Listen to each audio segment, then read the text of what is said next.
Recap konten Poco. So di konten kali ini gue bakal recap konten HP Poco yang udah pernah gue review selama tahun 2024 awal sampai akhir. Ini adalah closingan konten gue di tahun 2024 mengenai handphone Poco. Jadi kedepannya gak ada konten Poco dulu sampai ganti tahun, sampai mungkin ada beberapa unit Poco yang baru nanti gue masukin ke wishlist konten gue.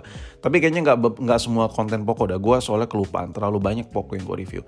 Oke, yang pertama adalah Poco M5 ya. Ini adalah salah satu Poco yang menurut gue cocok banget buat lu yang menurut gue ya pemakaian yang super duper ringan. Kenapa? Karena handphone ini tuh sebenarnya kalau dipakai dipakai daily gitu tipis-tipis ini anti banget yang namanya panas. Gue pakai HP ini waktu review tuh jauh dari kata panas karena memang gue tahu lah harus sesuai kapasitasnya. Handphone ini tuh dipakai buat apa ya kan?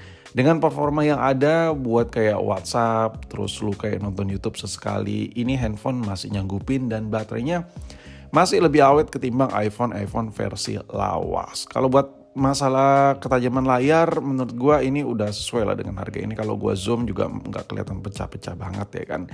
Dan kalau dipakai ringan nggak mungkin mata lu tuh, kalau dipakai daily maksud gue nggak mungkin mata lu tuh ngezoom gitu ya. Ya menurut gue ini oke lah. Dan yang kedua adalah Poco varian X3. Nah di sini gue pengen pembelaan nih untuk varian Poco. Jangan beli Poco X3 varian Pro ya. Yang gue pegang ini adalah Poco X3 varian Pro. Kenapa? Karena varian Pro ini menurut gue ya, HP-nya bener-bener ada resiko sekali ketika lu pakai ya. Saran gue kalau lu mau ambil Poco varian X3, ambil yang NFC biasa, jangan yang Pro. Yang biasa aja, jangan yang Pro. Again, sekali lagi, yang biasa aja, jangan yang Pro. Karena Poco X3 biasa itu HP-nya lanjai, lancar, jaya ya. Selama ini enak banget HP ya.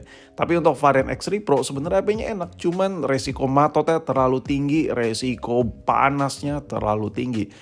Overall kalau masalah display sama-sama aja antara Poco X3 biasa, X3 Pro gua nggak melihat ada perbedaan. Yang jelas ini adalah versi upgrade dengan layar non AMOLED dibandingkan versi-versi Poco sebelumnya, versi Poco M5, Poco M3 Pro 5G, M3 biasa. Ini versi update ya.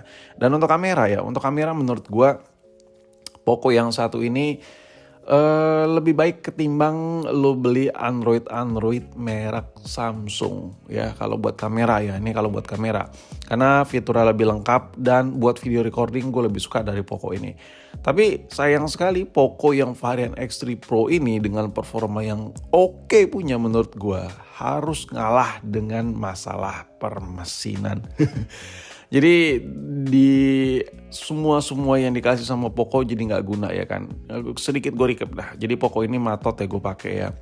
Ada beberapa unit Poco X3 Pro yang gue punya dan salah satunya panas ya. Udah gue coba pakai dengan unit yang bermasalah panas itu dan gue pakai beberapa hari matot ya. Jadi menurut gue sangat tidak direkomendasikan lu beli varian Poco X3 varian Pro. Ya harus di blacklist ya. Mau apapun itu katanya ini, katanya itu, yang namanya X3 Pro mendingan blacklist aja. Ya daripada lu boncos ya kan nanti. Kita nggak tahu ke depannya handphone ini bakal kayak gimana. Apalagi handphone ini udah berumur ya. Udah lumayan tuir, udah 2 tahun, 3 tahun ya. Jadi menurut gua mending X3 NFC atau X3 biasa. Nggak usah pakai varian Pro-nya. Bedanya apa bang? Kok lu bisa bilang mending X3 biasa dibandingkan Pro? Ya mesinnya lebih enak aja gitu, nggak ada masalah. Next, Poco X6. Ini adalah versi termodernnya varian Poco yang pertama kali gua review. Kenapa? Karena lu bisa lihat sendiri tampilan layarnya ini nge-full gitu. Dan layarnya udah AMOLED dan yang paling gue suka dari HP ini adalah feel ngelihat layarnya tuh kayak HP mewah cuy ya. Ini yang gue rasain ya. Tapi kalau masalah keseluruhan overallnya menurut gue ini masih lumayan kurang. Ada beberapa poin yang harus diperbaikin. Sedikit performanya ya, menurut gue performanya kurang.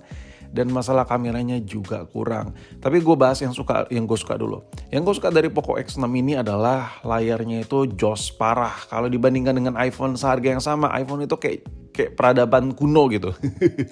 Nah kameranya ini menurut gue ya Lu mau pakai buat foto, mau pakai buat video, itu kurang menurut gua, kurang. Tapi buat lu yang gak terlalu butuh kamera, ini lebih jos ketimbang lu beli iPhone di harga yang sama.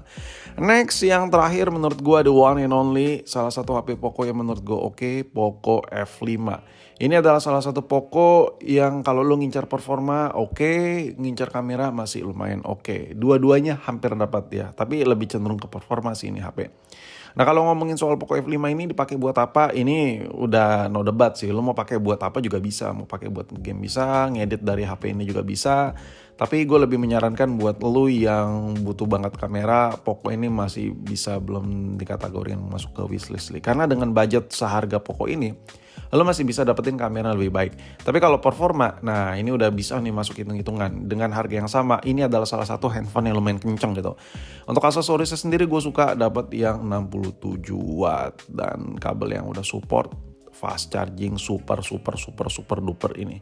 Jadi menurut gue no debat kalau lo untuk pemakaian yang oke, yang lumayan heavy duty ya, tapi nggak terlalu butuh kamera, ini bisa dimasukin lah ke wishlist. Dan sekarang kita coba bahas masalah kameranya. Kenapa kameranya kurang? Lo bayangin aja dengan harga kayak 3 atau 4 juta gitu ya. 4 juta, under 4 juta. Kameranya kurang. Kalau lo ibain ke duit lain, ke HP lain maksud gue. Lo bisa dapat mantan flagship, entah itu dari iPhone, entah itu dari Android lainnya. Ya menurut gue kurangnya dari mana, kamera ini jelas dari masalah hasil jepretan dan video. Nanti sedikit gue spill. Tapi gue spill dulu yang gue suka banget. Yang gue suka banget adalah layarnya, displaynya. Again and again gitu. Kalau produk Poco itu kalau udah AMOLED-nya menurut gue enak gitu.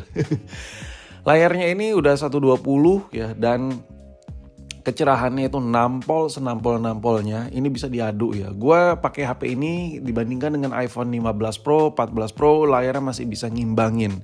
Masih bisa banget ngimbangin. Jadi mungkin lu ada dana mampu beli handphone ini buat nemenin HP utama lu yang flagship, cocok-cocok aja. Karena nggak bakal ada ketimpangan sosial gitu. Anjay, apa sih bahasa gue? Maksudnya fan-fan aja lu pindah dari HP 1 ke 2 gitu. Karena rasa-rasa layarnya tuh sama-sama aja kayak HP mahal. Itu yang gue rasain. Dan yang pastinya ini handphone udah bezel-less juga. Bezelnya tuh tipis parah ya kan. Jadi menurut gue ini salah satu rekomendasi yang lumayan oke lah. Nah sekarang sedikit bahas kamera. Kameranya kurang di mana? Menurut gue ya kameranya ini kurang di hasil tuningan warnanya. Misalnya hasil jepretannya di bokeh, hasil jepretannya di lensa lebar, hasil jepretannya di lensa normal. Itu kalau beda-beda dikit oke lah ya, namanya semua HP juga rata-rata kayak gitu. Cuman hasil jepretannya cenderung harus gua edit lagi biar bener-bener hasilnya lebih natural. Karena warnanya tuh terlalu kaku gitu hasil jepretan dari si Poco ini. Tapi kalau buat masalah performa oke lah. Ya itulah beberapa HP Poco yang udah gue review. Ada beberapa model yang gak gue masukin ya, soalnya kelupaan gue ngeditnya.